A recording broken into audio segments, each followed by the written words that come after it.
Hi yogis, welcome. Namaste. Mr. Henkle here, very excited to talk about the history of yoga. So yoga is this amazing practice that is accessible to millions of people, pretty much everyone all around the world, that has transformed over time and really adapted with humans as humans have grown to populate the entire world and society has shifted and changed. Yoga has also. The objective of this lecture is to look at yoga and how yoga has changed over time from its beginnings to the place where we have yoga in mainstream media, yoga studios all over the place, and very different styles of yoga practiced by millions of people worldwide. Yoga has developed over time through 5 distinct periods, and they go like this. There's the Vedic period, pre-classical, classical, post-classical, and yoga as we know it today, modern. Each distinct period has with it different historical texts that would highlight the philosophy and the practices associated with it. And as time went on, the practice developed and diversified to what we have today, modern yoga, which is yoga in all of its beautiful forms that we can practice. Before any of these distinct periods of yoga, we have the oldest evidence of anyone practicing yoga. It is an engraving. It's called the Pashupati Seal. And it was discovered in the Indus Valley approximately 5,000 years ago. And what the seal is it is a depiction of a person sitting on the ground in a meditation seat. Now, this person also has horns and there's some animals in the background. It's super awesome, but there's no other written history other than this one artifact. So, up to debate between scholars, between people. For me, though, I think it's pretty cool.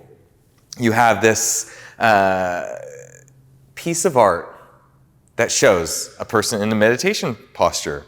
And I just like the thought of someone meditating 5,000 years ago. That people, humans on our planet, have been practicing mindfulness and have taken a beat, stopped for a moment, sat down, meditated, communed with nature, connected with animals, and been present with their surroundings. So, earliest evidence of yoga history goes back to the Indus Valley 5,000 years ago in the Pashupati Seal. Great, let's go to the first period of yoga, the Vedic period. This is called the Vedic period because of the series of texts written in Sanskrit called the Vedas.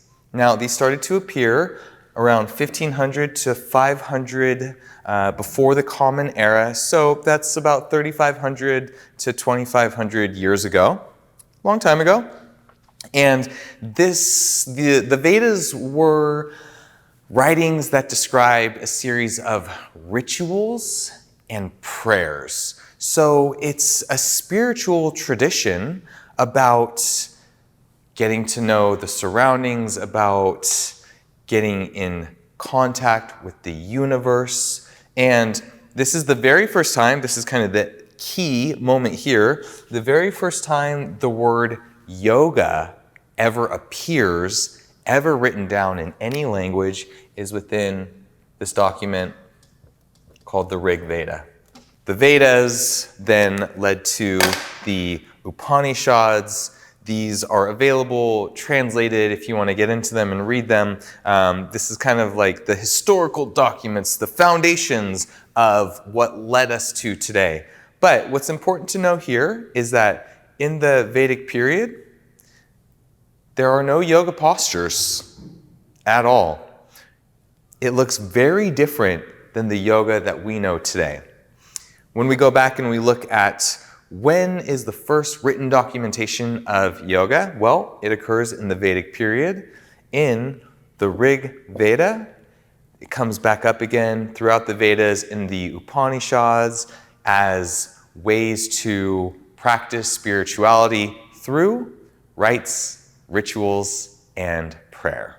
Out of the Vedic period and into the pre-classical period. So right where we left off, 500 before the Common Era to 200 after the Common Era, we'll call it 200 CE.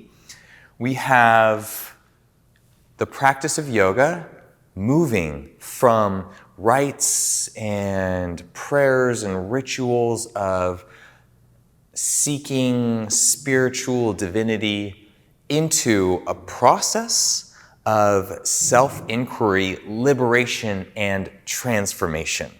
So it's moving from outward into the self. The key text here is the Bhagavad Gita. The Bhagavad Gita is great. It starts to actually describe different styles of yoga and how you can practice yoga. Again, though, there are no yoga postures. We are moving from prayer in the Vedic for spirituality to styles in pre-classical for inner transformation.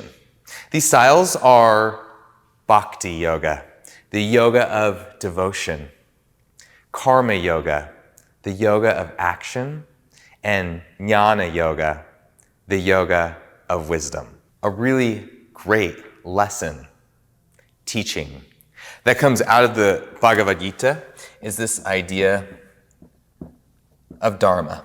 Dharma is your life's purpose. It is your duty. It is the reason that you are alive. And we could go on and on about this, but if you were ever curious if there is a purpose for you, look in the mirror. Your presence on this earth is proof positive that you are meant to be here. Why else would you be here if it wasn't on purpose? And so with that knowledge, we can align with the flow of the universe. We can discover our purpose here on earth. I've heard that the two most important days that somebody has in their entire life are the day they were born and the day they figured out why. And the day you figure out why is aligning with your dharma, your duty, your purpose in this world. Pre-classical offered us the Bhagavad Gita, which gave us styles of yoga and an idea for how to practice yoga to develop self-liberation and inner transformation. Now we move into the classical period of yoga. Kind of a big deal. We have a huge leap forward in what yoga actually is. So in the classical period, we have a formalized school of philosophical thought for how to practice yoga. This text, the Yoga Sutras, which is accredited to the sage Patanjali, but Patanjali could have been one person, it could have been many people. Given that it was written over multiple centuries, it was most likely lots of different people working on this. But within the classical yoga period and the printing of the Yoga Sutras, we have an 8-fold path of yoga. So this book, this series of short aphorisms, basically outlines how to practice yoga.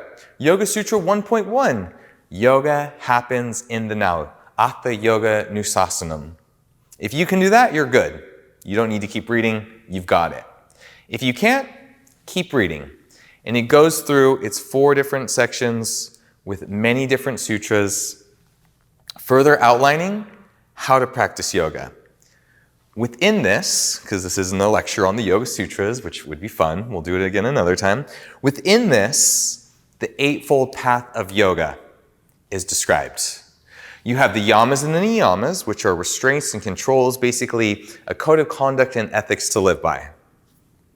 You have asana. We've heard this word before. Asana, what we do on the mat is practicing yoga asana. The word asana actually translates to seat. And in the Yoga Sutras, because I haven't talked about yoga postures yet, they still don't exist, haven't been developed. But now people are seated, maybe kind of like the yogi in the Pashupati Seal. There is the word asana for a seat. Okay, so yamas and niyamas, asana, then you got pranayama, breath control, a technique. Pratyahara, sense control. Dharana, dhyana, samadhi, enlightenment or self-realization. So we have a process, we have a description for a formalized philosophy how to practice yoga. And out of this is like the bones of the house.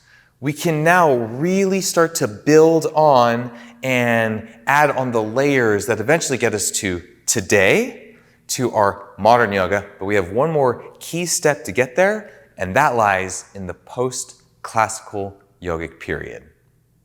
Big leaps forward in the post-classical yogic period. Okay, so up to this point, yoga has been all within the mind. It's all been spiritual practice of rites and rituals that leads to a philosophical system for inner transformation and liberation.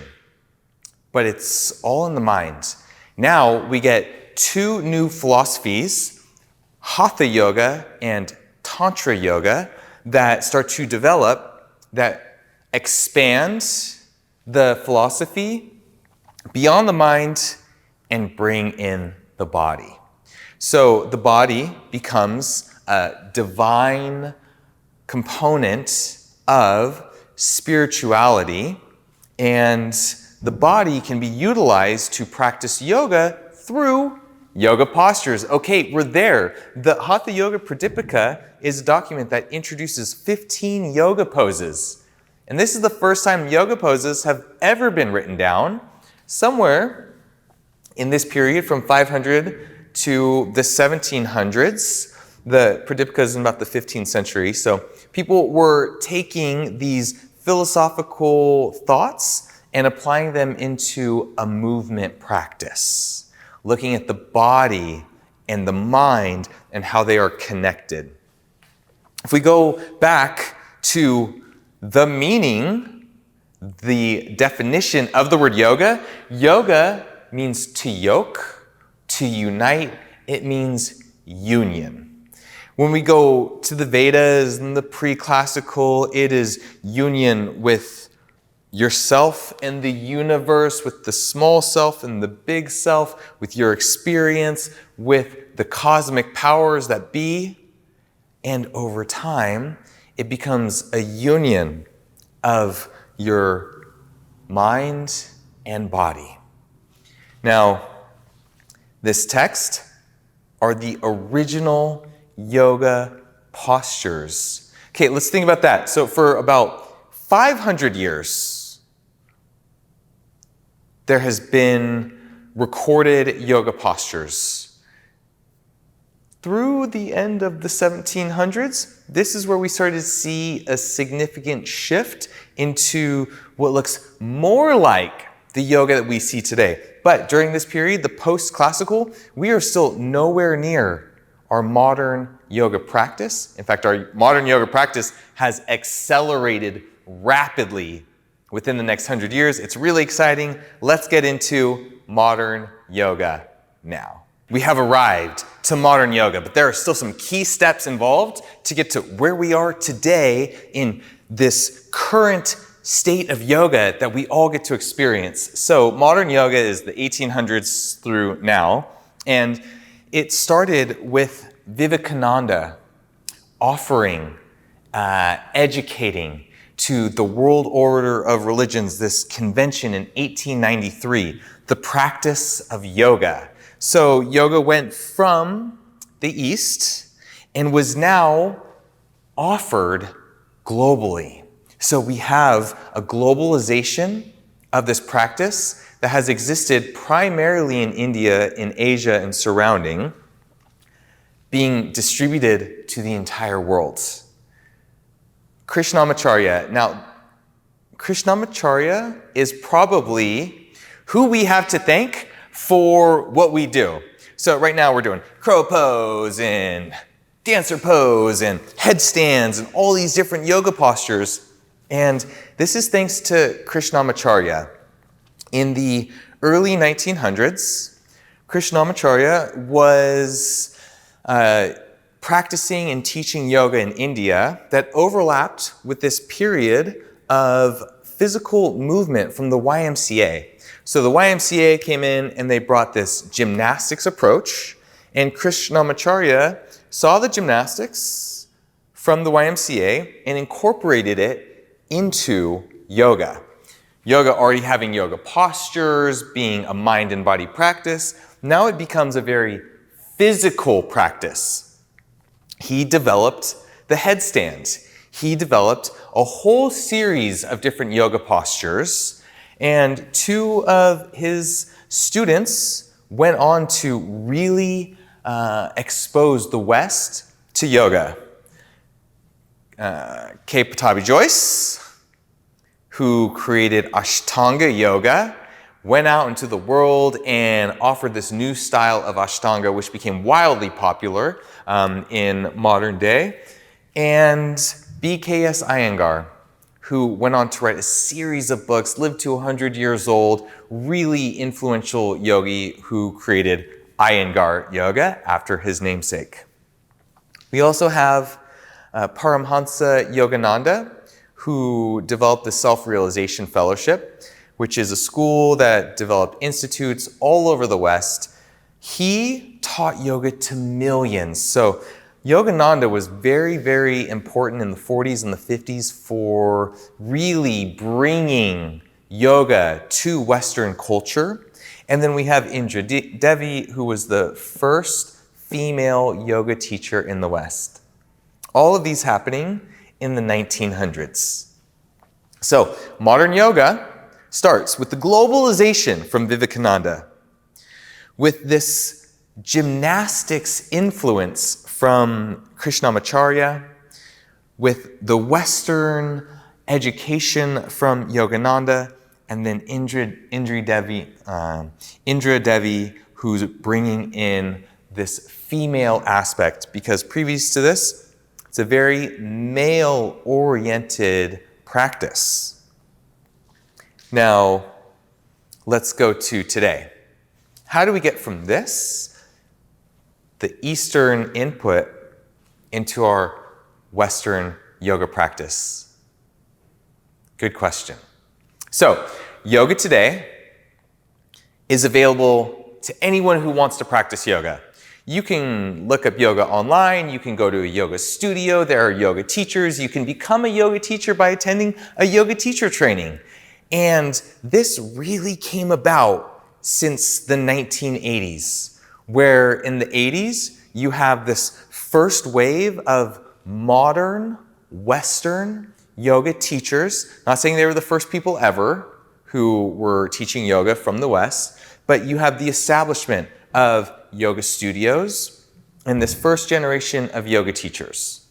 In the 80s and the 90s, we have now publications, the Yoga Journal, and individuals who are bringing Western creativity into a very Eastern yoga practice. And the fusion of Western influence and Eastern origins occurs to create our modern or contemporary yoga practice, where you can practice yoga in a studio, and that studio will have a yoga teacher with a bunch of yoga students, and it will move you through a series of yoga postures It may include meditation, it may include some breathing exercises, and you will be in all kinds of fun shapes like lizard lunge or camel pose or dancer pose or all of the various yoga postures that you may get into.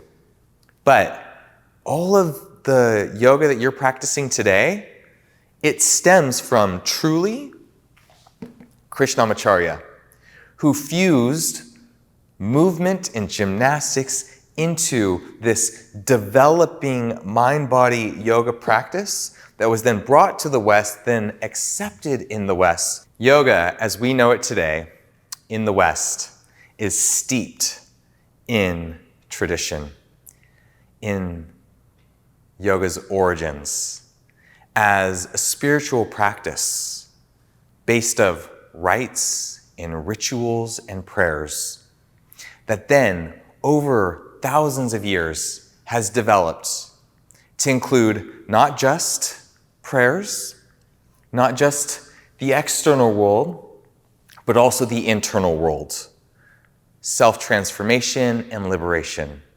It's been formalized into a school of thought. And within that formal school of philosophy, the body, our physical, energetic being has been brought in to really support an inner transformation, to be a transformation through the union of our mind and our body. Within the last 100 to 125 years or so, gymnastics met yoga, modern movement met an ancient practice that blended together to create something that looks very similar to what we do today. And then within the last 60 to 70 years, this practice was brought to the West, was adopted by Western practitioners, and then was transformed into the yoga that is accessible to you and I today. With all these yoga postures that sometimes we can get into and sometimes we can't, coming about within the last 30 to 40 years. All these different styles, hot yoga, kundalini yoga. Actually, I want to take that one back. With all these different styles, vinyasa yoga, yin yoga, hot yoga, being recent developments in the long history of yoga. I think it's so cool that right now we can open up our phone, we can drive to the yoga studio, we can practice yoga. Yoga is accessible and it is available to you and it's available to me anytime that we want it. And the history of yoga has really transformed this spiritual practice of trying to connect with something bigger, which remains, into a formal practice to get to know ourselves, where today we do that through the physical practice of yoga, through yoga asana, through meditation, and through pranayama. I hope that you learned a lot in this lecture. There is a lot to learn about the history of yoga. We have just scratched the surface. Thank you so much, and I'll see you again.